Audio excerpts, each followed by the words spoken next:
Ladies and gentlemen, welcome to the Blue Oval Podcast. My name is Garrett Zatlin, and yes, I know what you're thinking. Wait, there's still no Ben? I mean, seriously, there's still no Ben. Yeah, guess what? Ben is still in Italy, still being selfish. Maybe he ran away to Italy with his family. I kind of wouldn't blame them if that was the case, but no, still no Ben today. We're hoping to get him back next week. Try to get Mara on. Conflicting schedules couldn't make it work. So it is going to be me today for part of the podcast. So here's what we're going to do today. Today, I'm going to give you a solo podcast by myself for the first third of this podcast. We'll talk about Joe Piane at Notre Dame. And then we'll break up the monotony of just me speaking by transitioning to the Louisville XC Classic, where we will bring in Grace McLaughlin, our longtime D2 contributor here at the Stride Report. She's very smart, obviously very in-depth details, kind of knows a little bit more about the D2 scene than maybe Ben or myself would. And then we'll switch it up and we'll kind of end it all with the Loyola Lakefront Invitational and maybe a few other small highlights from other meets, maybe like Paul Short, Chili Pepper, so on and so forth, right? So that's what we're going to do there. Before we get started, Apple 76 reviews, Spotify 125 reviews. Slacking on Apple. Thank you for Spotify. Please help, comment, rating, review. It would be great. Awesome. Thank you. All right, moving on. Trying to figure out what else I wanted to let you guys know about. Lane 9, we've got 2 new interviews on YouTube. So if you are someone who wanted to check those out and you're not subscribed to the site, you can now go check them out on YouTube, our YouTube page at the Stride Report. That is the Ryan Wilson interview, and that is the Amelia Mazzadowney interview as well. So you can go check those out. And then not only that, go check out our post-race interviews from Joe Piane on the site. We did run into a few small hiccups. We were able to get four interviews, but we're going to try to get a few more in the future. I think we were trying to do that initially, but again, we're new to this. We're slowly learning, but we're going to continue to add value to all of our subscribers because that's what the goal is here. And also, we've been doing really well on this site. So thank you to everyone. I really appreciate all the support we've had, but we're not going to rest. We're going to continue to add great value to this site, and this is just the tip of the iceberg. So stay tuned. More on the way later this fall, and hopefully we're going to have a really nice library of content on the way soon. So that's all of the housekeeping items I have. Let's jump right into it. All right, Notre Dame. I want to start on the women's side. It's just the way more interesting race here when looking at Notre Dame at Joe Piane Invitational. NC State women, 44 points. Notre Dame women, 53 points. Alabama in third with 73. UC Davis, fourth place in 152. Florida State in fifth place with 182. Pittsburgh in sixth with 198. Starting with NC State. Well, I think, now I say that, I don't think you can tell the story of NC State in this race and not also talk about Notre Dame. So NC State didn't run Caitlin Tui. They didn't run Amaris Tenissima. They didn't run Brooke Robert. They didn't run Abigail Loveys, the Princeton graduate transfer. That's a lot. That's a lot of firepower. And for a team like Notre Dame that we originally had ranked at TSR number 5, they're now somewhat different in our new updated team rankings. But for a team like that was going to be running a full lineup, that did run a full lineup, you would think that this Notre Dame team would be able to get the better of NC State. Especially because NC State had Sam Bush, an All-American ace, and she fell outside of their scoring. She was outside of the top 30, I believe, or either just 30th place exactly. Let me take a look here. Yeah, she was 30th place exactly. And so if there was a time for Notre Dame, for the Notre Dame women to beat their ACC rival, this was it. But I'm a little conflicted. For a handful of reasons. Notre Dame, I think, should have won this race. They fielded many of their top women. They're more experienced. They're on their home course. Their personnel compared to what NC State had was simply more proven, simply better, in my opinion. I do think they should have won that race. However, NC State just ran really well. NC State ran really, really well. Like, they just flat out exceeded expectations. And frankly, when you look at what Notre Dame did, it's hard to be upset with how the Notre Dame women ran. You kind of look at the results and you're like, you shrug your shoulders and go, yeah, that's not too far off from expectations. You know, like you take a look at what Notre Dame did, and they had what is it? Sienna Chisholm, great race, great breakout race. I think we kind of knew that she was going to be at this level this year. In fifth, Olivia Markovic in sixth place. You then go further down, Andrea Markovic in 12th, Grace Shager in 13th, and then you wrap up the scoring with Erin Strzelecki. I know, in 17th place. Solid. And guess what? They had Erica Vanderland have a DNF. And if she does not DNF, Notre Dame probably, maybe, wins this race. And if that happens, then I don't think we're having this. I don't think this conversation is going exactly the same way that we think it is. It's probably the tone is maybe a little bit different, right? So I do think it's important to look at this from Notre Dame and be like, okay, you still ran well. At least you still ran up to expectations, and Erica Vanderland was a DNF. So what are you supposed to do here, right? And again, NC State just ran really, really well. So Kelsey Camille, second place, awesome. Leah Stevens, the rookie who was originally committed to Florida State, and Bailey Myers, the distance coach there, then left to go to Louisville. If she doesn't leave, Bailey Myers doesn't leave, I like to imagine that Leah Stevens doesn't come to NC State. But Stevens just got fourth in that race. And she was a star in high school, no doubt. I don't know if she would have been the first 3 or 4 names I would have picked to be, a star freshman in the NCAA this year, but fourth place is legit. And let's keep going down those. Grace Hartman, the redshirt freshman, 9th place. She was someone who we were high on the development side of this fall. Gianna Corzo, 14th place. Jenna Scholes, 15th place. And again, they did this all without Sam Bush in the scoring. And frankly, I think this course favored Sam Bush. That's incredible. I mean, that is incredible stuff. I mean, Leah Stevens is probably going to give them a 5th All-American, a 5th projected All-American. If you get Tui, Tanisima, Camille, if Bush is going to be, at her top form for the entirety of the season, I mean, who knows? Who else knows what Grace Hartman can do? What about Robber and Loveys? And you kind of go down the list, and it's like, man, no one's beating NC State, right? And we were so impressed with NAU at the Virginia Invitational, but I mean, for me, you see Stevens get fourth here and beat Chisholm and Markovic, Brianna Wilder of UC Davis, Hilda Olamonwe, who we'll talk about in a moment. She was ill. But yeah, it's just really impressive stuff there from NC State. And again, Notre Dame, not their best race, but I don't think we can really penalize them either, which is a weird conundrum to have. Alabama, 3rd place, and they actually ran pretty well. 20 points behind Notre Dame and a top-heavy field, sure, but pretty solid, right? I think there was questions about how this team would fare, but I also think that we were pretty accurate, TSR was, in terms of our preseason assessment. Really good top 2, but the reinforcements they brought in are pretty solid. I'd say, in terms of the post-low stick support, the post-low stick depth that Alabama has had between last year and this year, the post-low stick depth on Alabama is arguably better this year, right? Because, I mean, you got Doris Lemgol or Doris Cherop, right, who we've spoken about, destroys his field. Runs 16:05, about a 9-second win over Camille. I mean, that is scary good stuff. I mean, it's really impressive. And there's, I don't really know if she was fully healthy, even for that race, due to some illnesses that were going around. But you even then have Hilda Olamonwe, who was in 8th place. I think she probably got out in 2nd or 3rd place in this race. She was having some stomach issues, I guess some illness that's going around, and she still salvaged that race. Apparently, we weren't even sure if she was going to run beforehand. So, pretty crazy stuff that they go 1-8 there, and you still have some upside for Olamonwe. Doris Lemgol is that's a really dominant performance, and we've seen how good Camille is on the grass.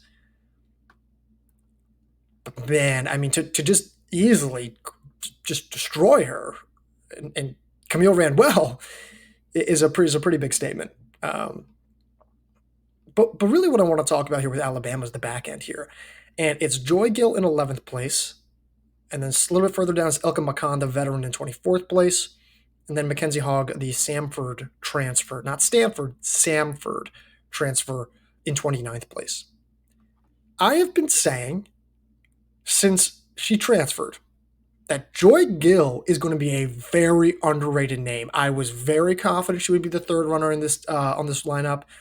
I was confident that she would be a little bit better than some people realize, and that maybe in the best case scenario that she could be a fringe low stick. And I think that's kind of what you get here with the 11th place finish. I really do. I mean, she is still young, so much upside, better competition this year, proved herself at Incarnate Word. You know, I just look at like what she's done, and it's pretty impressive. So I like that option there. I do think that's going to give Alabama a little bit more scoring potency than maybe they imagined, but do want to give credit where credit's due. And the rest of the lineup, it all stayed within the top 30. Yeah, sure. I mean, maybe they're a bit further back, but I mean, they closed it out. They kept it compact. They didn't let anything, get way out of hand. And we've seen that with some Alabama lineups, both men and women, where like, hey, if you don't keep this thing in check at the back end, things can get really ugly. You get some excessive scoring. But no, 24th and 29th place. It's really solid. Alabama has a lot to be proud of here. Granted, the margin for error is 0, right? I mean, you can't have one person have a truly poor day and just go down the results. It's just not a good idea. But nice run for Alabama. I really did like that from them, from all of them, really. And when it comes to Lemgo, I think we have to start questioning where in this conversation does she fit, right? I think we had a similar conversation with Natalie Cook last year where we were like, okay, well, just how good is she? I'm not quite ready to put Lemgall in the Volby Tui conversation yet, but I don't think it's out of reach. I know, a bit bold, but you see her resume from the summer and what she used to do. I mean, it's not out of reach. It's not unrealistic to think that she can't be a key name this fall, in November especially. The rest of the women's teams here, UC Davis, great run from them. I mean, it was just much better than I thought it would be, period. Brianna Weidler, 7th place, not surprising. Sierra Atkins, 10th place, not surprising. Those two women, we kind of knew were going to be a pretty strong 1-2 punch. They showed it. That doesn't surprise me at all. I even said in our preview that they could finish in the 10th place spot. But Maddie Cackley, 20th place. I mean, she's been okay, but she's never been 20th place good, right? I mean, that's a significant result. That's a really, really good result for a team that, frankly, wasn't expected to be nationally competitive. I'd be really happy about that. That's a really nice race for her. And let's see how she does in bigger fields, right? And how limited gaps you can keep. But she runs 16:59. Atkins runs 16:37.9. It's still about 20 seconds back, maybe 21 seconds back, but it's a nice run. It's a really nice run, and I liked that. Now, granted, you still kind of go a little bit further down the list, and then you start seeing where the gaps happen, right? You get Danielle Barrett in 53rd place, which is, again, not that bad for what the expectations were for this team moving, after her. And then Hope Bergmark in 63rd. Again, for this team, that's pretty solid, actually. It's actually pretty respectable. And then you had a handful of other women within the top 100 here as I'm kind of going further down the list. But one of the women who finished 98th at Joe Piane, her name is Chloe Arriaga. Okay. She's run 16:24 for 5,000 meters, which is like, okay, give or take whatever you feel about that. But she finished 28th at the West Regional XC Championships last year. It was admittedly like probably the best race of her career. Probably. But if she's someone who can be a scorer and like match Cackley, or even just get to the 4th or 5th spot and start cutting down some places, UC Davis gets increasingly more just competitive generally. I would not sleep on them at all, especially just because you can see there's an avenue for improvement there. And I liked Arriaga I like the potential that she holds. All right, and then real quick, Florida State didn't have Thunderberg. They did not have who's the other name? I'm blanking on Agnes McTeague. Excuse me.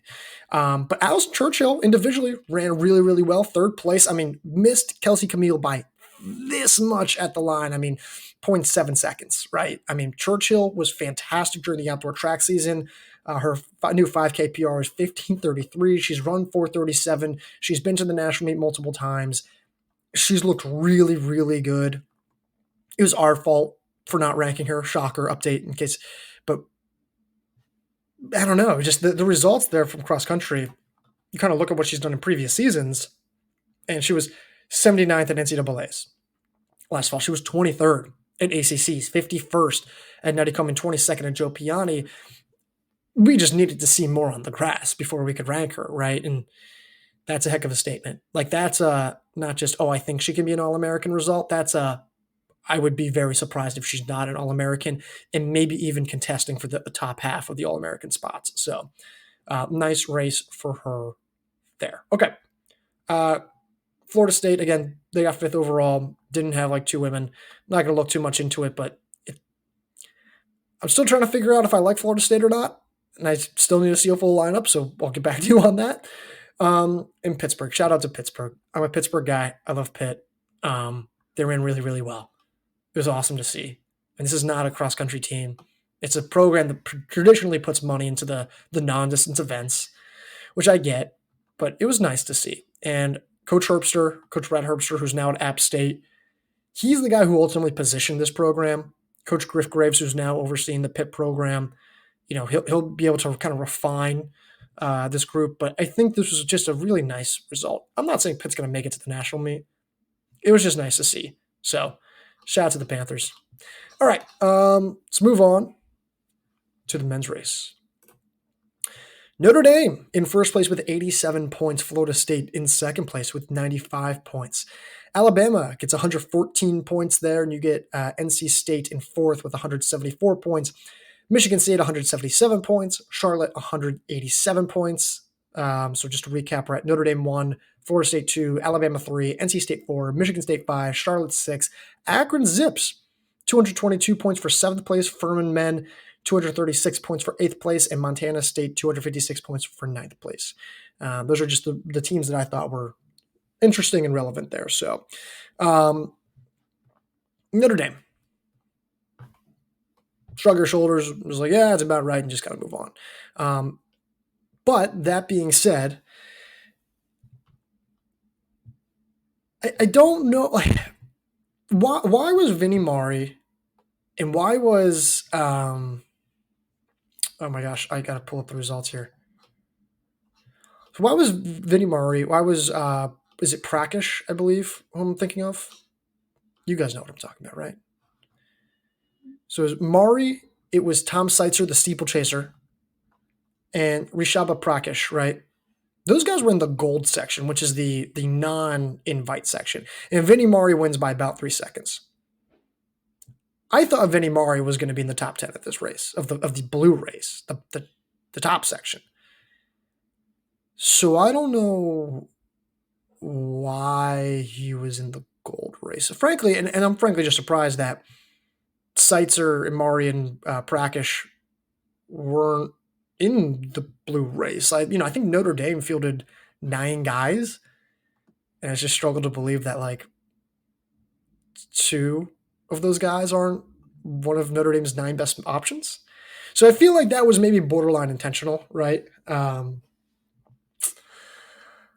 I don't know. It was just odd. But regardless, I mean, Notre Dame won, right? So I can't really fault them there. Let me pull up the results here again. Josh Methner, 6th place. Pretty on par. When he's at his best, that's about right. CJ Singleton, redshirt freshman, in 13th place. Shout out to PA. Ethan Coleman, who I've been very high on, 16th place. Both really solid results. I think this is roughly about what we thought could happen. Singleton was maybe a little bit better than I thought, but yeah, it's really solid results. Like, we're very high on some of those redshirt freshmen, specifically Singleton and Coleman, and they've just been slowly improving, progressing, and they've been been really solid. So yeah, that doesn't surprise me. And then you got Carter Solomon, just a simple off day, just not a great off day from Solomon. Um, yeah, I don't really know what to say there. Like he can be so much better. So I'm not worried about that. And then Tyler Berg, the Columbia grad transfer, 28th place. So when you tell me that Carter Solomon can be a lot better, when you tell me, hey, we're going to add in Vinny Mari, when you tell me that the redshirt freshmen still have some upside, when you tell me that Tyler Berg's a good support piece and Seitzer is a good support piece and Prakish is a good support piece, it's hard to dislike this team. Jake Renfrey, he was 40th. It's solid. So I think they're probably better than what they showed. I think they're better than an 8-point win. Is it 8 points? Do I have my math right? 8 points. I think they're better than an 8-point win over Florida State, but that's neither here nor there. Good race, good run. Shout out to Notre Dame. Florida State, 95 points. I predicted them second. They got second. And it's roughly what I thought. The problem, and people kind of know this, who read the site at least, Florida State was 25th in our rankings. It's like, well, wait, wasn't NC State ranked higher and Alabama ranked higher? It's like, well, yes, but Florida State's ranking wasn't necessarily dependent on how good we think they could or could not be. It was, we have no idea if they're going to have injury issues, if there's going to be back-end issues, how good that front end's going to be, how complete that back end's going to be, because we had significant issues last year with this team in terms of the depth, despite bringing in a handful of new transfers and names. And frankly, both Ibrahims, Abdirizak Ibrahim and Ahmed Ibrahim, have had scattered injury issues to varying extents. So, I think it was more, the ranking of Florida State at 25 was more just, we kind of just want to see what this looks like first. But David Malarkey, 5th place, he was great on the track in the 5,000 meters. He translated that perfectly. Abdirizak Ibrahim, 9th place, about right. I mean, I think we both had both of those men in the top 10, so not surprising at all. And then it's the back end of this that really brought it home. Cooper Schroeder, 21st place. You then get Joe Farley in 29th place and Ahmed Ibrahim in 31st. Thought Ahmed Ibrahim could maybe be a little bit better, but Cooper Schroeder's the hero here. 21st place is really solid. I mean, he's had moments of promise, but he's never been quite that good. He's never come up on a stage I think was that critical for a Colos perspective, at least. So I really like that result. Florida State now has a complete top 5. I question what happens after that top 5. What happens if someone has an off day, right? But at the very least, this team's just flat out more talented than they were last year. Especially if Schroeder's going to continue to run like this, it's a different team. It's a completely different team. So shout out to Coach Brahman from saying that right. It was a complete revamp, and I really liked it. It's just, we're going to completely redo this thing. It didn't work out last year, and now it looks like it's going well this year. A little bit further behind by what appears to be, what is that? Wow, 19 points, is Alabama, the Alabama man. Hillary Cherio, and Victor Kiprop, 2nd and 3rd place. Ilya Kipsang, 25th. And then you have a few other guys at the back end there. Jacob Harris, 39th place, decent run. Carson Burrian, 45th place. The back end was actually pretty decent. It wasn't amazing, but generally speaking, for a team that's just completely loaded at the top 3, not bad, right? Pretty solid. Harris continues to just be, he knows his role, he completes it, he does a nice job. Cherio, Kiprop, not too surprised. Nothing crazy. Chariot was better than I thought he'd be, but nothing crazy. Kipsang. I don't know. I'm just at this point, there's only so much I can say. I do feel like he's had some on and off injury challenges. In fact, I know he has maybe some illnesses, whatever it may be. So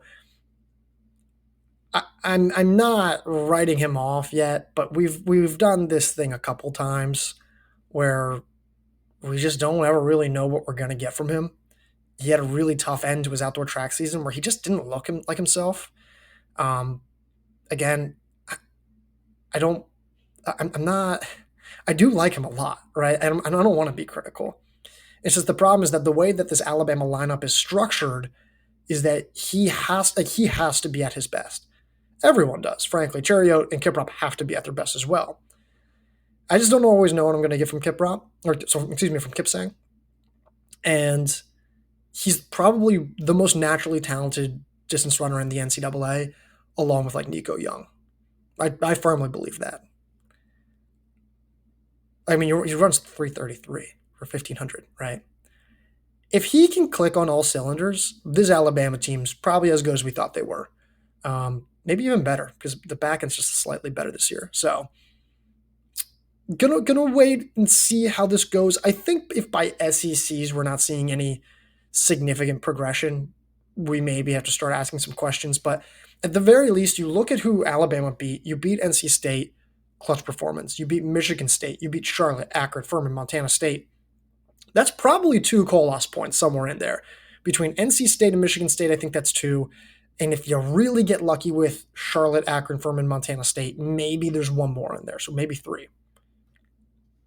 So, yeah, we'll see. We'll see. But the story of Alabama is largely no different. NC State, not a great race. 174 points, 4th place. Brett Gardner was good, 17th place, maybe about right.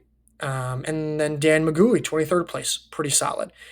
They just didn't run well after that. I mean, it wasn't great. Hannes Berger, 42nd place, Toby Galter, 43rd place, and John Malik in 49th place. Can I keep going further down? Wesley Larson, 54th. Oh gosh, where was he here? I'm trying to look for Ian Harrison, 78th. Ian Harrison is way better than what he showed. Way better. He's run 7:53 for 3,000 meters on a flat track, unconverted, by the way. He's run 13:35. He was a really solid lead scorer for this team throughout last fall. 80th at the national meet, 53rd at Nuttycombe. A little inconsistent, admittedly. I mean, 32nd at ACCs, so on and so forth. But he's just as good as Gardner. I don't know if he runs, does that allow NC State to catch up to Alabama? No. You know, if Harrison runs up to his full potential, I should say. No, it doesn't cut down on the gap to Alabama because the rest of this lineup needs to be better. Gardner and Magui were solid, but like Berger needs to be better. Galter needs to be better. They just do. And I think they know that. I think they know they're probably better than this. And remember, let's also not forget here. This team struggled mightily at Joe Piane, this exact same meet last year, and we had significant concerns. And then I said, just hang tight. Just hang tight. They're actually going to be okay. And they were. I don't feel as strongly about that this time around, but I do think that they're going to be okay in the long term. I still think they're a top 25 team to some capacity. So we'll see. It's NC State. Okay, Michigan State meant 3 points behind. Here's the thing about Michigan State. 3 points behind. They don't really have any like significant firepower, right? They went 26, 27, trying to figure out 34, 44, 46.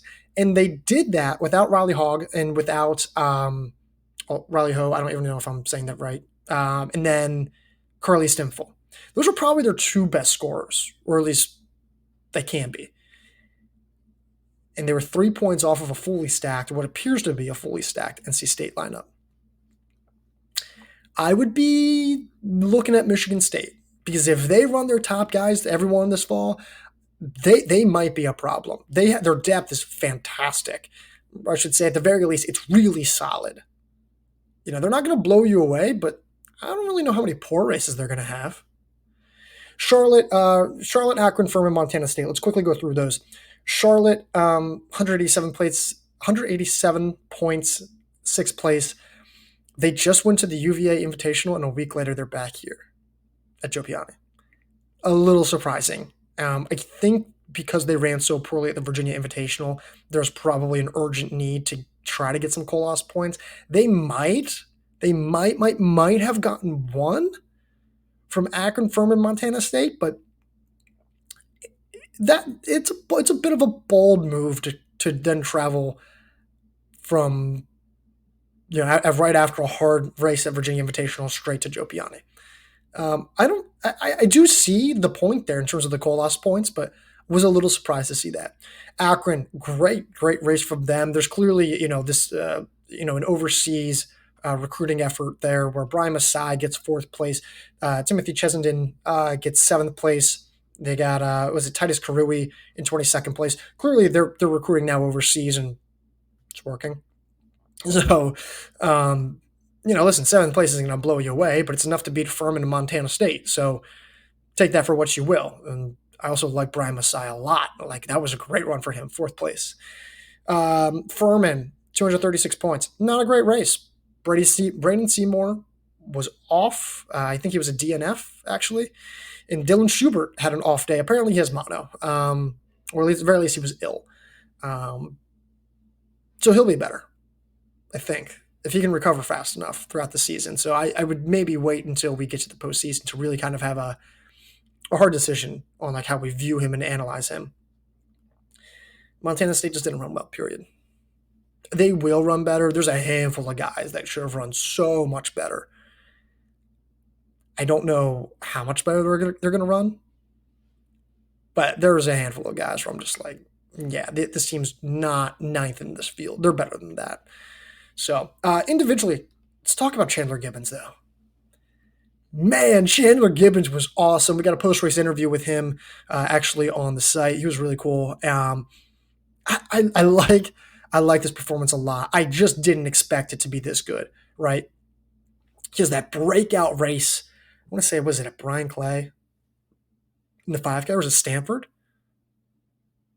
I forget. But breakout race in the 5K last year. I think he runs like 13:28. Makes it to the national meet outdoors. He does well, holds his own. I'm going to say maybe he gets like 11th, right? So, maybe he's competitive. Let's pull it up here. Let's see where he was at. Yeah, he ran 13:28. And he was, okay, so he's 17th, so a little bit further back. But that same year, he beats Rodriguez, Asai Rodriguez, and Alex Mayer in the 5K and 10K at the Big 12 championships that year. So, like, he's got a little bit of that dog in him. Like, it just does. He can take on these guys. He can be competitive. And he just showed that. He outran Hillary Churio, Victor Kiprop in the final K. And he's even talking about this in our post-race interview, saying, yeah, like, I just knew that this was going to be quick at the end. I felt good, like, as we entered the final K, and I was prepared to kind of, rip it open. Or maybe he says final mile, right? Because I was ready to kind of make my move there and kind of push it out, which I really like, because you don't want to try to outrun Hillary Churio, Victor Kiprop, Brian Masai, David Malarkey, Josh Methner. If there's guys you don't want to aerobically test yourself against, it's those guys. Don't test yourself against them. Try to make it where you're not trying to outrun them through the whole race. Make it of, let's see how good your turnover is in the last mile on a speed-based course. I always thought Gibbons was a bit more of an aerobic guy himself, but that's not the point. He ran super well, smart race, and won by 2 seconds. Just a great run, smart, completely changes my opinion and how I view him. So, okay. That is my Joe Piane thoughts. Great race there, very entertaining. And now what we'll do is we'll transfer over to the Louisville XC Classic, and we'll now chat with Grace McLaughlin about those races. All right, I am now joined by a longtime TSR veteran, Grace McLaughlin, our D2 lead here at the Stride Report. She gave us some predictions for Louisville Classic. So I wanted to chat with her about 20 minutes and see if we can talk about some of the D2 action. Grace, thank you for joining. Yeah, thanks for having me. So, Grace, we'll talk about the gold races here. I want to start with the women's side because I think that's where the biggest storyline is. So, in terms of the leaders and the winners here, it's Grand Valley State 58, Adams State 95. A pretty significant development considering that we thought this could be a historically good Adams State team. Adams State, though, loses by over 25 points. And they didn't have Stephanie Cotter, but we've done the math. If Cotter runs and she wins this race, they still lose by over 10 points. What is your initial reaction when you see that kind of result? I think with this result, it wasn't just a one person on Adams State had a bad day. Like, I think Brianna Robles, she was 7th. I think she could have done a little bit better, cracked in the top 5.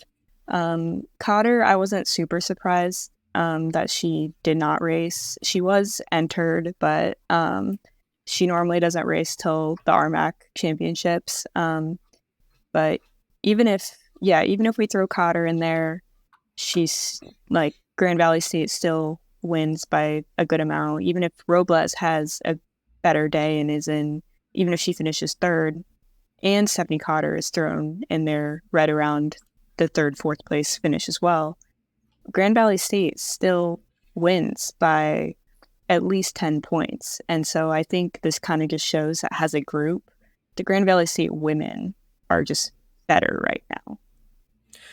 So, and that's what my next question was going to be is, do you believe at this point in the season, after a performance like that, knowing what the implication is with Connor coming in and versus out of the lineup, and yet it still has minimal difference in the end result, do you believe that at this point Grand Valley State is the better team? As of right now, I think it's very clear that Grand Valley State is the best team. What's hard about Adams State is they're one of those teams that in the early season, you don't really see them at 100%. You don't really even see them at 100% typically until the RMAC championships when they throw Stephanie Cotter in there. And I think kind of everyone is kind of peaking perfectly. Where with Grand Valley State, they're typically more of a team that they start off really strong and then they hold it throughout the season. And then they just do well at the national championships. So as of right now, yes, I'm going to say Grand Valley State is the better team, but Adams State definitely has the potential to upset Grand Valley State by the end of the season. And I will get to Grand Valley State. I do want to give them some praise before we, Yeah, move on here. But when I go back and look at the Adams State group, right, you're saying, well, even if Robles did a little bit better, even if Cotter was racing, the impact on the end result is minimal. yeah, Where in this Adams State lineup are you pointing to one or two women and saying, no, but I do think that this woman can be better. Maybe all of them can be better. Who's the yeah. one that you think is most likely going to be the X factor and catalyst that helps Adams State get back to the top? Um, so their lineup at this race went Robles, freshman, Viana Lahner, then Morgan Hikes, Ava O'Connor, Emily Sholkoff, I believe that's how you say it. And I think O'Connor and Sholkoff can be closer to Robles. I'm really impressed by Lahner. I think she's a big factor or an X factor. Like by the end of the season, she'll be someone that we'll be looking at to kind of carry the front end of this team behind Cotter and Robles. Morgan Hikes, I was impressed by. She's someone that's kind of on and off. But if she kind of maintains this current like momentum that she has, I think if that group of Hikes, O'Connor, Sholkoff can improve, if they all improve and move up 5-10 places kind of in a race like this, I think that's when we're going to be saying, okay, Adams State is above the Lakers at this point. Let's talk about the Lakers. The Lakers return heavy portion of their women. And I Yeah, think at the end of the day, though, what the biggest catalyst in all this, the biggest home run hitter in all of this is Anastasia Tucker, the D3 yeah, transfer. She places ninth. So for perspective, Grand Valley State women, they have Natalie Graber go second, Lauren Kiley fifth, Anastasia Tucker ninth, Claudia O'Malley 15th, and then there's Taryn Chap going 27th. They also had Abby Vanderkoy and Allie Arnsman in 32nd, 33rd place, respectively. And then a handful of women like Casey Ritma, who was usually in that top seven. She was mhm, back in 45th place. Madeline Friends back in 52nd place. Sarah May in 91st. There's some of these women I think we could agree are probably capable of doing a little bit more.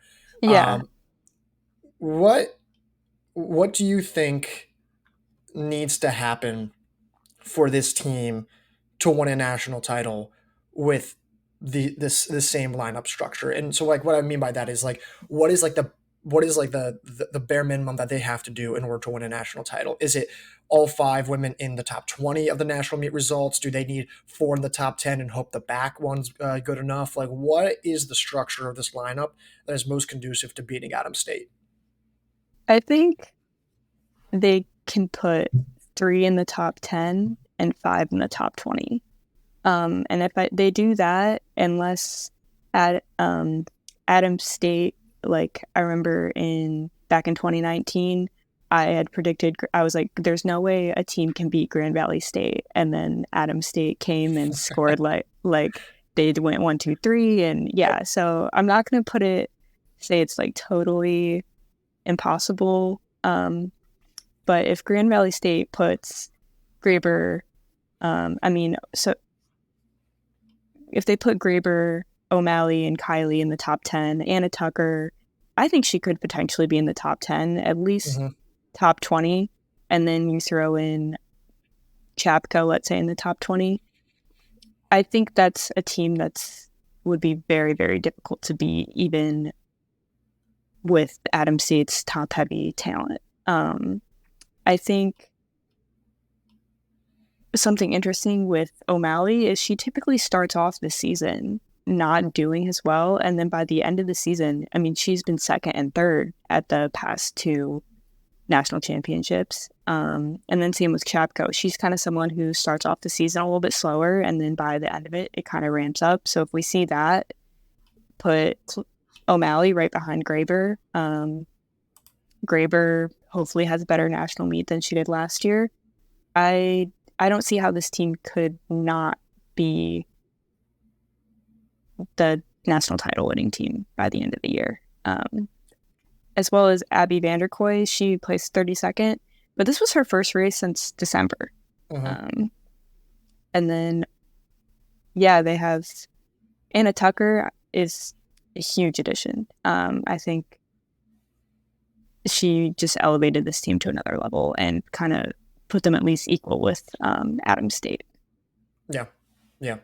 All right, let's move off for just those 2 teams. There's a handful of other teams here. I'm going to really just highlight the D2 teams because there's a little bit more national implications with the D2 teams here compared to maybe the D1 teams. Eastern Michigan, D1 team 3rd, Louisville 4th, Purdue 5th. And then in 6th place, we get Lee, which is a really nice performance for Lee. I think we were high on Lee, but we weren't top 10 in the nation high for D2 teams. But they're in well. It's a fairly solid, balanced-ish lineup. You get Aria Hawkins, who's continuing to run well. She runs in 19th place. And then you just have a slew of women who are just kind of scattered throughout the 50 to 80th kind of range. It's not the flashiest performance, but it's really solid. And then conversely, and actually I should note, Lee actually tied with Purdue for 5th place. Lee lost that tiebreaker, but regardless, right behind them is UC Colorado Springs by about what looks to be like I don't know how many points that is, 17 points maybe. It's about 17 points. Great 1-2 punch by Kate Headland and Anna Fosk, which is 13th, 14th place, but then pretty significant drop-offs, right? And I think this was a little bit of the concern that we've had for UCCS, that there was going to be some gaps there. I don't think we thought it'd be this significant. Their 5th runner was really ultimately the one that kind of separated them from Lee and kind of put them back a spot. But I will say this, in terms of your surprise factor, when you're looking at Lee, on a scale of 1 to 10, how surprised are you to see them kind of perform this way? And then by UC Colorado Springs, how surprised are you to see them run like this? Lee, I would put my surprise factor at a 7. I believe we had them as a just miss team in our preseason rankings, just because, yeah, like you were saying, they don't really have a super flashy lineup, but we knew Aria Hawkins, based off her track season, that she would be a lot better on the grass this fall. And then McKenna Kavanaugh comes in as a transfer. They return Danielle Horder. But then kind of the 2 names that surprised me were their number 2 and 3 at this meet, Ashlyn Lip and Liza Kellerman. And those were names that I wasn't really super familiar with, but having them kind of in between Hawkins and Kavanaugh, like, that's what brought them to this position to tie for 5th. And then with UCCS, I thought Heedlin and Fosk ran great. I think they did better than I even thought that they would. But the loss of Riley McGrath to transferring they're feeling it right now. I think, yeah, Richmond ran well. Molly Brewer ran pretty well. I think those were on par with my expectations for them. But their number 5, Rachel Goodrich, was back at 126, and until her or another runner on their team can be closer to Brewer and Richmond, I think they're going to struggle. We have them ranked fourth. We had them ranked fourth in our preseason rankings, but I think they just need more support in the back end of their lineup right now. Fair enough. Fair enough. Before we move on to the men's side here, so actually, before I even get to that, so what was your surprise rating? I don't think I got your answer on that. For Lee, it was 7. For First UC, seven. yeah. Okay. And then, yeah, for Lee beating UCCS, I think it would be a 7. Okay. And what about UCCS just performing themselves? Like, what would you give that surprise rating Mm, as? Probably just a 5. I think it could have gone either way. It was just kind of seeing how much the loss of McGrath would be affecting their lineup this year. Fair enough. All right, Yeah. quickly, want to highlight West Texas A&M ran very well, 10th place. They have a newcomer, Sarah Kumsin, I believe. So from Ghana, I believe you said. Yes. Yeah. Yes, Eleanor Katabi, 10th place, solid enough, right? And Yeah. then Elisa Laville, the Charleston, West Virginia transfer, runs well. This is a team with a lot more firepower, a lot more support. Their fifth runner is going to be something that needs to be addressed moving forward. But I do think that Yeah. this field is definitely the deepest field that they're going to face all season long, maybe even more so than than the national meet. So something Yeah. to monitor there. Cedarville, want to quickly touch on them before we go to the men. Surprising, not their best race. They did lose a handful of women, but they had so much depth last year. They were so good at pack running. Hannah Rem was fantastic in some of her early season racing. Looked like a true low stick. She was good. She was 42nd, but and then it kind of just fell apart from there. And it's not like there was massive gap to massive gap, but it was significant enough where Cedarville just fell down to 17th place, which is not at all what we're expecting. In terms of your new expectations for this team, do you believe Cedarville can still be a top 10 team? Are they still top 15, top 20? How much do you think they can rally? Is this a team that is going to struggle in bigger meets but do better in smaller or vice versa? Like, how do you interpret this result? I think with Cedarville, it's hard just because they lost so many women from last year, and they're kind of one of those teams that kind of rallies at the end of the season and like pull off a top 10 finish. Hmm. Um, with this race in particular, I think Savannah Ackley just having an off day really hurt their team score. And when I was looking at these results, I like saw Hannah Rem in 42nd. I was like, wait, Cedarville even ran in this meet because I hadn't scrolled that far down in the results. But I would put them as a just miss team right outside the top 10 right now. I think they just have to improve as a whole. Hannah Rem's doing really well, but if as a whole, the group just needs to pack run higher up in racers. Yeah. Fair enough. All right, on to the men's side, and we'll wrap up with the men and let you go. Grand Valley State men get the 1 point win over Adams State. Um, both teams we think ran, for the most part, fully stacked lineups, right? And we Yeah. kind of look at it here. I think Adams State more of a top heavy approach with, oh gosh, who was the Roman Grande Legendre. Sorry if I'm butchering that, in third place. Also had Dayton Brown in ninth place. And then a little bit of a gap, Jonas Hale to 22nd place. Trying to figure out who may have been missing behind him there. That was then Awet Baraki in 33rd, James Dunn in 38th. But Grand Valley State a little more consistent across the board, but maybe not as flashy, but sure more compact. Andrew Highland 14th, Elijah Bergman in 15th, not far behind them. Caleb Futter 23rd, Kobe Faraza 25th, Cal Yak and the Otterbein transfer in 27th. When you are looking at this result, do you believe that Grand Valley State is now the better team, or are you looking at this and going, I still think Adams will be the better team moving forward?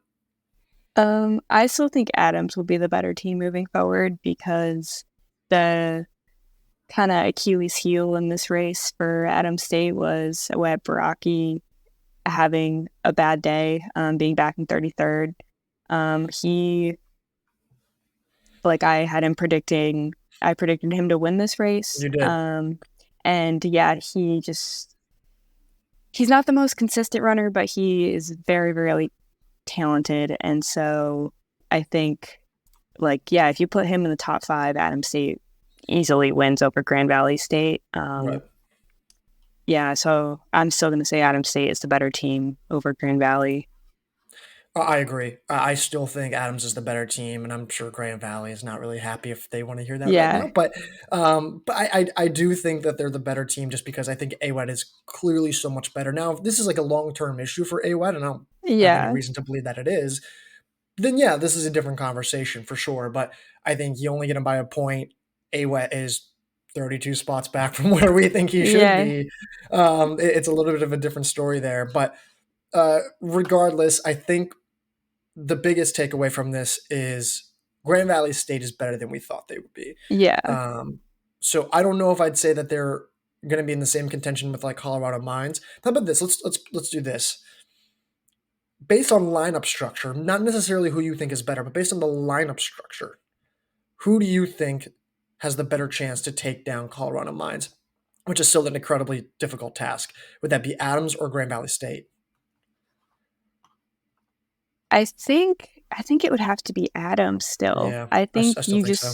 they have to have the runners, just the front runners, the low sticks in their lineup to take down a team like Colorado Mines. And Grand Valley State is more of a compact um, kind of group lineup structure that I just don't think they have the firepower up front there. And that's totally fair. And I would agree with you as well.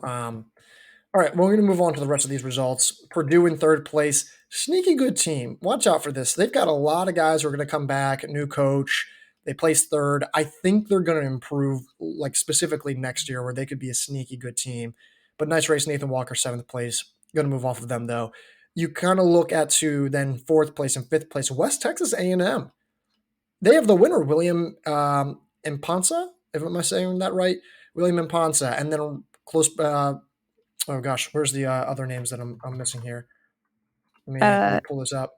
Oh, Enrico Adone. yes, Enrico Adone, thank you, as well as Aziz Mohammed, Luis Moreau, and you're looking at guys all in the top 45, and Adone's in 22nd, and Harry Lorador, the All American, is their fifth runner in 56th place. So Yeah. in terms of their ceiling, how good can this team be? Because they were fourth in this field. They were 4 points behind a Purdue team that I think is pretty respectable.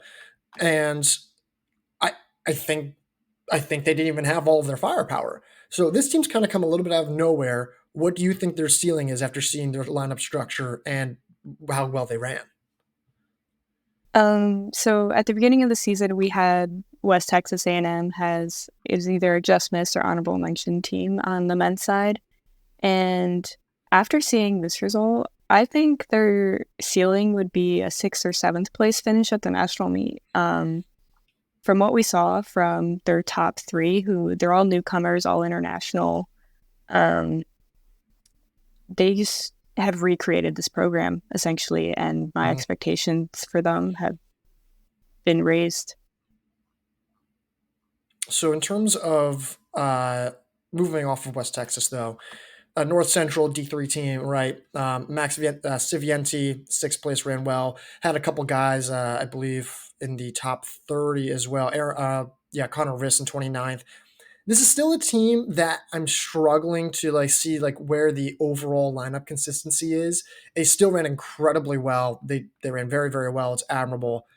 Still want to see a little bit more consistency where everyone runs well on the same day. You know, the Spartan invite, Connor Riss was the best name on this team, and Max Civienti, I don't know if I'm saying that right, fell a little bit further back. Now the roles are a little bit reversed. Still ran well, but interested to see how that goes.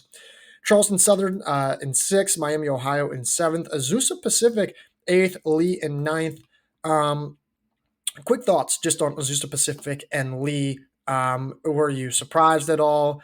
This is about right? Does this validate any suspicions that you had? Or just general thoughts on those results? Um, Lee in ninth. I would say that was pretty on par with my expectations for them. It didn't appear that they ran their full lineup. I think they had one or two guys that I would predict to be some of their top runners that did not race. So Lee, not terribly surprised. Azusa Pacific is just, it's an up and coming team that um, at UCR, their last meet, they kind of surprised us. And here, I think they really just validated that result. Juan Diego Castro, the grad transfer from Oklahoma State, 16th place finish. I think that was really well. And then Nixon Corrier, he validated his result from UCR. And behind that, they got Felix Pereira. And I think with those three men, I think Azusa Pacific has now entered the top 10, at least right now. Interesting. And I'm trying to figure out where we had some of our teams within the top 10. So I think, for instance, who was our 10th team? Was it the Lee men? I think it was Lee. Yeah, it was Lee. I think Mississippi College was in there. I'm trying to figure out who was our 8th team. Western Washington. Western Washington. Okay, how about I think that's a good benchmark. Yeah. Azusa Pacific. Where are they better than Western Washington, or are they a step below them? I think right now I would put them just behind Western Washington. I think I need to see them against more Division II teams, because they have number 9 was Mississippi College. They just beat Mississippi College by a very comfortable margin. And then same with Lee. They just beat Lee. Even Lee wasn't at 100% in their line, like kind of with their lineup structure, but they still had a really good result. And so, yeah, I would kind of put them right around 8-9 range right now. All right, we'll wrap up. Mississippi College, who you just mentioned there, we had them ranked at 9th in our preseason rankings.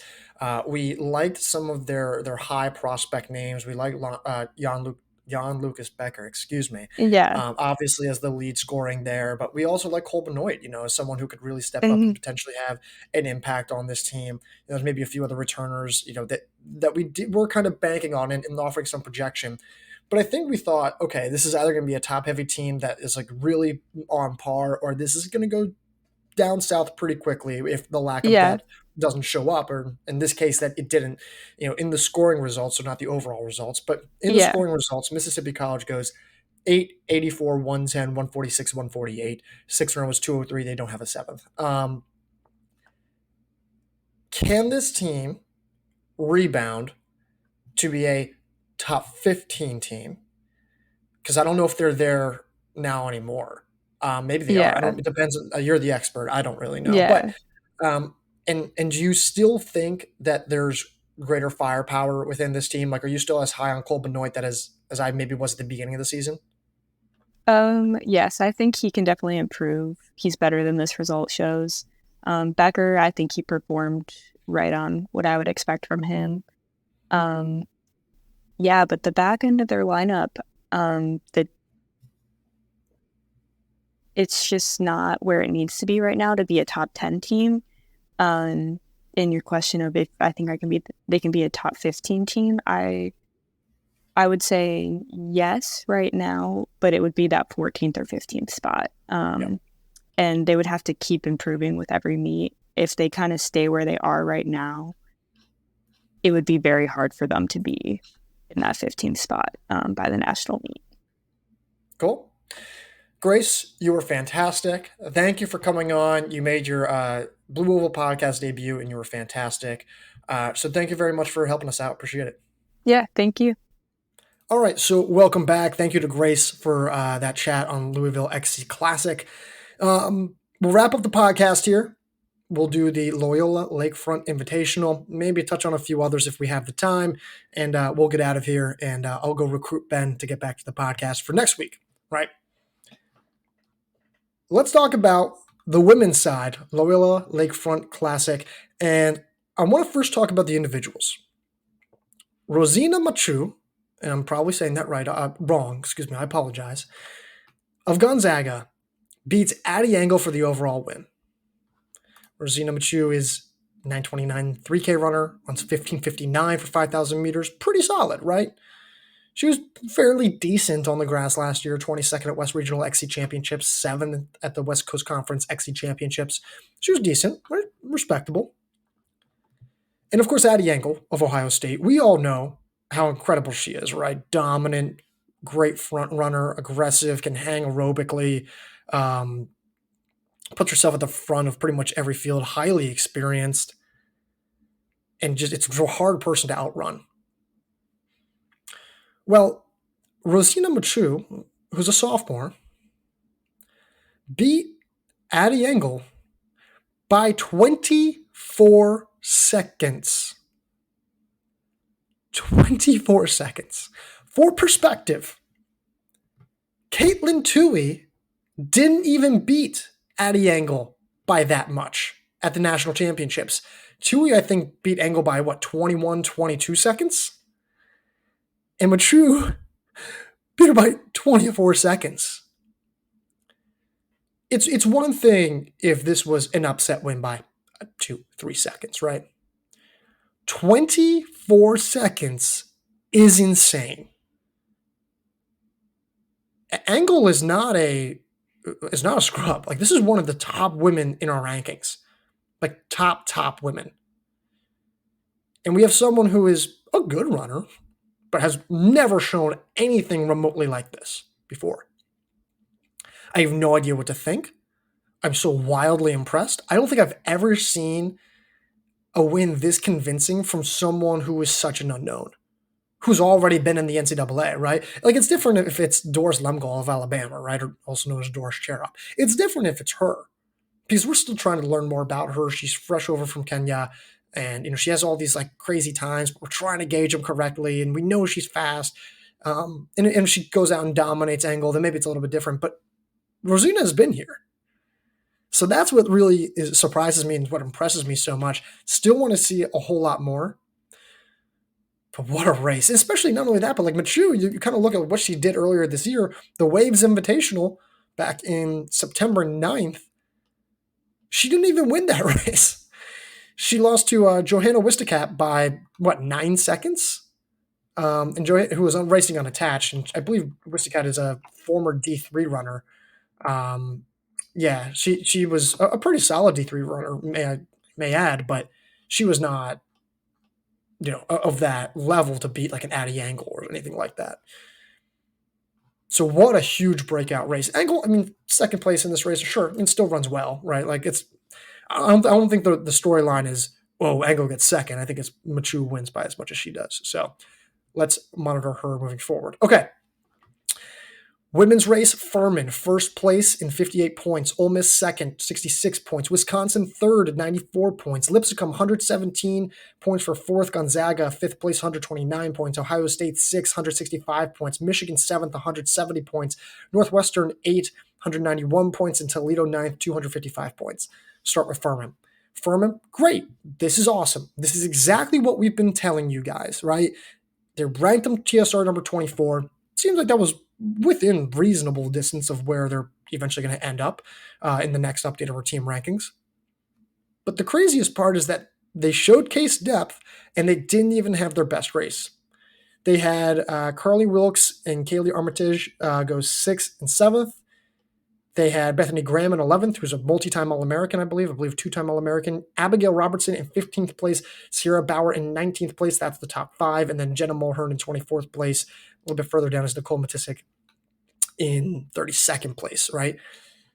Bethany Graham, Abigail Robertson, and Mulhern, who were the 3rd, 4th, and 6th runners for this team at Loyola, were the 1, 2, 3 runners for the same team last year.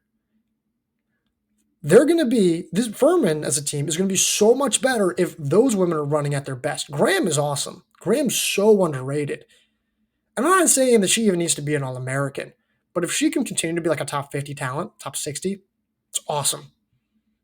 Like, if the gaps are going to continue to stay pretty tight, if they continue to run as a pack, if Mulhern's going to get better, and I think she will, I'd be surprised if she doesn't, and Wilkes and Kaylee Armitage, I mean, 6th and 7th is really solid. I mean, they beat Daniela Santos. They beat Kayla Windemiller. Like, those are good women. They're great women, actually. I see only positives. I'd like to see how this goes in a bit of a larger field, right? But this is huge. I mean, Furman is in that weird Southeast Conference that can be very, very competitive. And I'd be careful. I think they probably just got a ton of Colos points here. Probably from Ole Miss, probably from Wisconsin, and then at least maybe one more from Lipscomb, Gonzaga, Ohio State, Michigan, Northwestern, Toledo. Maybe. So something to keep in mind there. I was really happy to see that from Furman. They've had a few developmental years. They've been a young team. But we kind of said, like, hey, this is the year. Like, you're all grown up now. Show us what you can actually do. And I kind of like how they were like, yeah, we got you. And they showed it. I was very happy about that. Shout out Furman. All right, Ole Miss. Solid. Solid run. I mean, they kind of underwhelmed us last year. And now I just, trying to figure out, like, hey, sorry, I just got a text from a coach who was they were not happy about certain things that happened in her rankings. um, yeah, this is my life now, right? Sometimes I get these texts all the time on the podcast. It's great. Shout out to the coach. Let's see here. Where was I? Ole Miss. Yeah, they kind of underwhelmed a little bit last year, and now this year, much better. I don't know how else to put it. They just kind of ran better. And Laurel Wynn, great from the track, 3rd place. Rhiannon Helmers, 4th place, steps up. You get, what is it? Oh, there we go. Skylar Bogard in 12th place. Nice connecting middle piece there. Sarah Schiffman in 22nd. And Crystal Vandenberg on, what is it? 25th place. There you go. Solid race. Complete. Balanced. Yep. I mean, it's just solid across the board. So I don't really know what else to say other than that. I have questions about maybe how some of those gaps are going to be formed within the longer, distances. The longer, not longer distances, but bigger fields, I should say. But generally pretty solid. Like Laurel Wynn and Rhiannon Helmers, giving that firepower is pretty important. I think they're going to need that moving forward. So better performance than I expected, but we'll see what it is. Wisconsin, 3rd place, 94 points. You would expect this team to be more competitive and maybe even contending for the win. Because 3rd place seems a little underwhelming for a team that was TSR number 20 in the preseason. But take a look at this. Leanne Willemse, 10th place, solid run for her. Alexis Wesley, 13th place, solid. And then a gap to Vivian Hacker, 21st, Danielle Ori, 23rd, and Victoria Hillegrenthal, 27th. And you go, okay, those are solid results. They're fine. And this is a deepish field. But like, what, you need more, right? Like, where's the firepower coming from? Well, the good news is that Maya Real, the Harvard transfer, won the gold race here at Loyola, and she won by 15 seconds. Like, she dominated. So if she has the eligibility, she should be racing, and she'll probably be one of their team's top runners. Not only that, but Shea Ruley, who was this team's top runner last year, didn't race either. If you throw in Ruley, you throw in Real, then you start getting a little bit more competitive with what Furman could do, with what Ole Miss could do. I don't know if they get those teams exactly, but it gets to be pretty interesting for sure. Let's take a look here. Yeah. So just something to keep in mind there about Wisconsin. Don't just dismiss them yet. Lipscomb, solid. Lydia Miller, 5th place. I like that a lot for her. They had Kira Carter in 17th place. Then you go further down the list. Kletz in 29th, Borland in 30th, and as well as Barnett and Brewer in 37th and 38th place. So solid, balanced. I mean, I don't really know what else to say. I think this is about what we expected. I like Miller a lot, like a big Lydia Miller fan.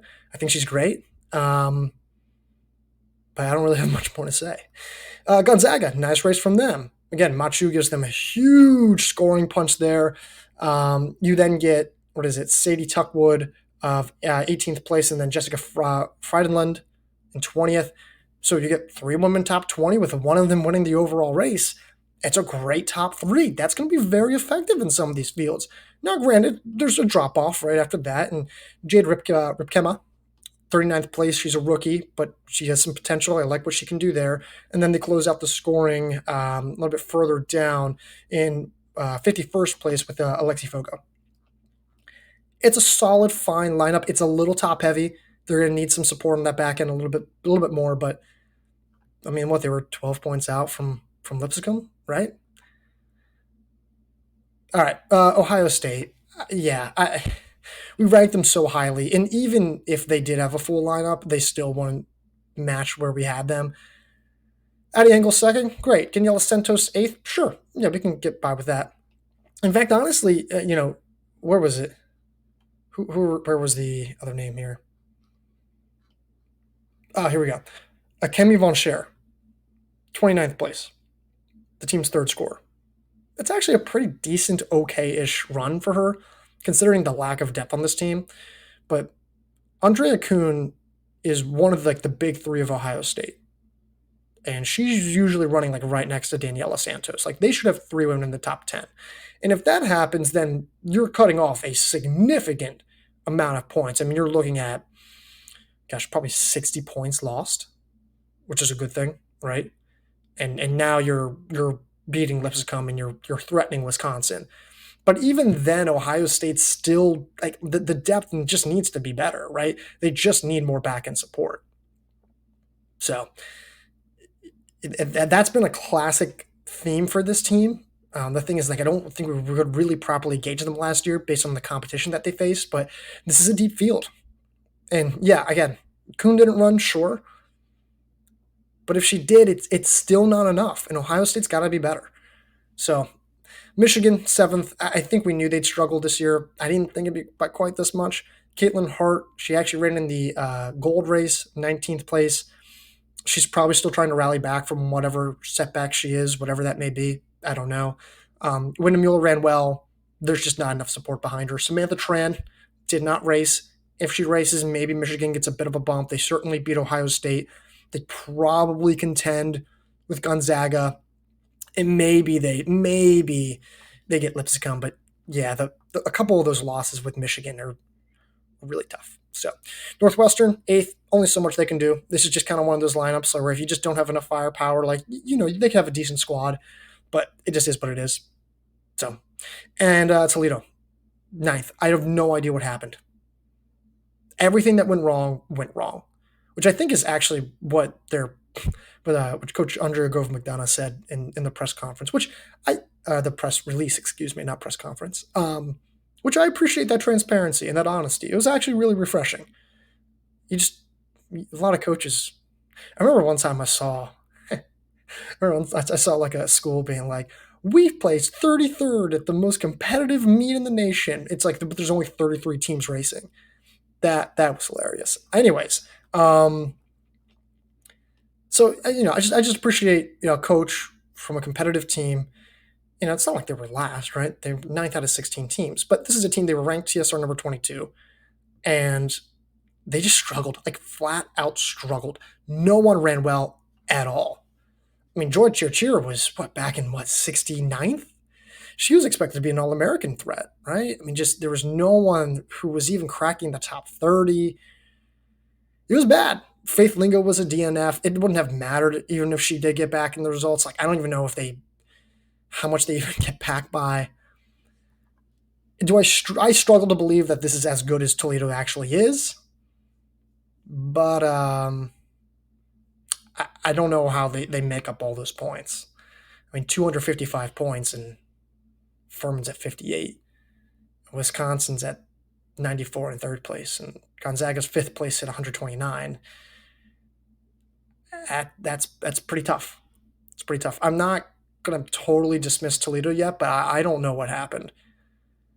I mean, again, yeah, sure, Toledo's a little bit up and down last fall, but they were totally fine.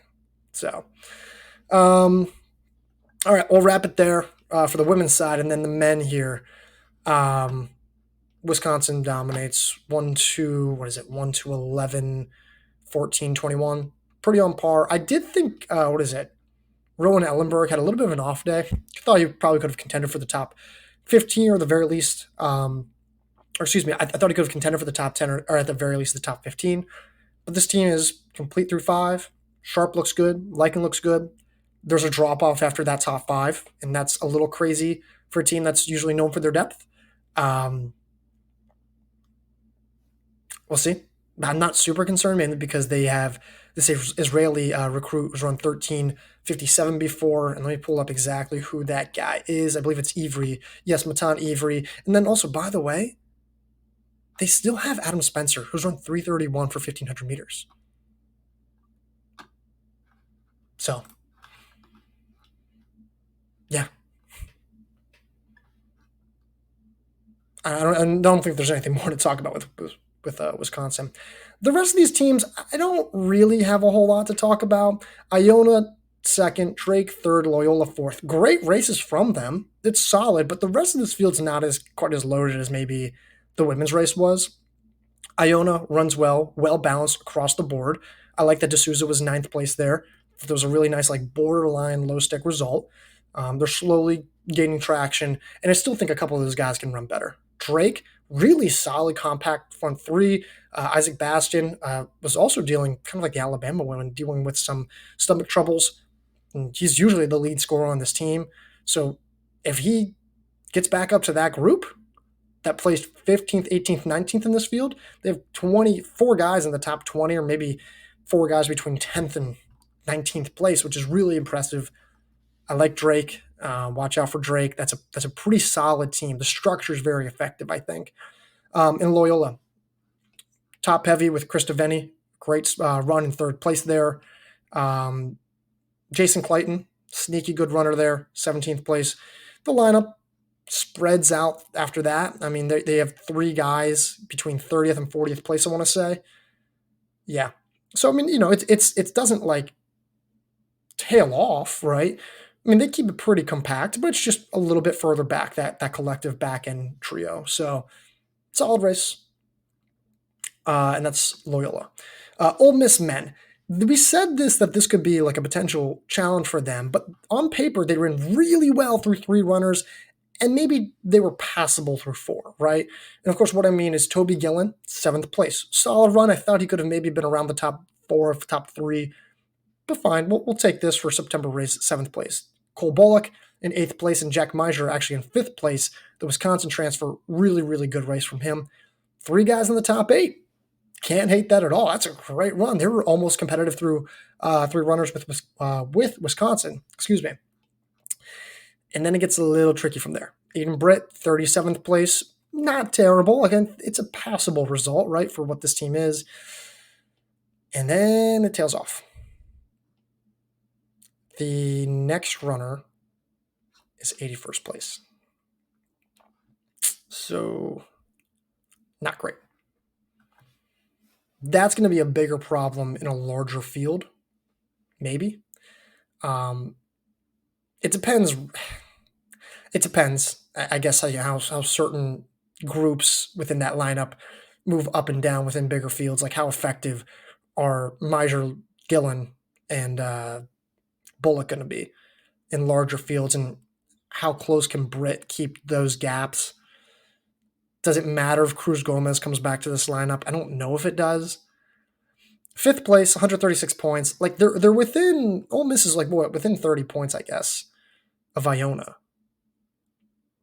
But I think we thought they could be a little bit more competitive on the right day. But I think we also thought Ole Miss had a variety of scenarios where they could be really, really good, or they could be really struggling. And that was kind of what we thought was going to be, potentially an issue for them. So, again, I want to see how they do in a different field. What happens if Cruz Gomez runs? Who else maybe steps up? How that lineup responds? Maybe they'll find improvements. So I'm putting like a question mark on them for now. And then Tulsa, they didn't run Shea McAvoy. So 6th place. What is it? A little less than 30 points back, 27 points back of Ole Miss. They're fine across the board. I think they were just trying to figure out what they have without McAvoy, and seems fine. Again, it's another one of those things where we thought Tulsa would be a little bit more competitive. I just thought that the guys that they did have after McAvoy would be this much better, and collectively that would make up for some of the departures, and certainly not all, maybe even just a fraction. But it is what it is. So, all right, that's all I've really got. We could go through a few other results here. I just don't know if there really is a whole lot to chat about. Chili Pepper, Arkansas's great, so on and so forth. Still haven't seen Isabel Van Camp. Didn't see Patrick Kiprop. Lexington Hilton was a DNF. Utah Valley wins at Paul Short, beats Wake Forest. Wake Forest had like a sneaky good race, and they're not really one of the more competitive teams in the ACC, but that might be changing. They have Brooke Wilson, that rookie, who's really solid. She deserves a lot of credit. Judy Kosgei wins that race, by the way, and like wins by 5 seconds over Hannah Prosser. So really nice race there for Judy Kosgei of South Carolina. But Utah Valley gets the win. Nice like rebounding year after they lose a ton of women. Battle in Beantown, Harvard wins both races fairly comfortably. Gans Creek don't really have a whole lot. Nebraska women, nice win over Missouri, Wichita State, Kansas State. I like the front duo that Nebraska has. Berlin Schutz in 5th place and Allie Bainbridge in 8th place. Nice runs for them. And then on the men's side of Illinois, takes a pretty comfortable win by 30 points over North Florida. So that's it. That's all I really got. So go check out the site. We've got a bunch of rankings on there. We got some video interviews. We have more on the way. Oh man, we're gonna have a couple previews. Big weekend for D2 and D3 runners this weekend, and of course this week in general, just for all of our individual rankings, team rankings, things of that nature. So keep an eye out for that. Go subscribe on the website. Things are really cooking right there. I'm excited, just kind of like what the next few months are going to hold for us, probably in the next 5 or 6 months, about what we're going to be able to do and things that we're going to change and adjust and just ramp up. And I'm really excited about it. But yeah, I'm feeling good, and I hope you're all feeling good. And I think you're all going to feel a whole lot better when Ben comes around next week. So that's all I've got. I'll talk to you guys soon. I'll talk to you later. See ya.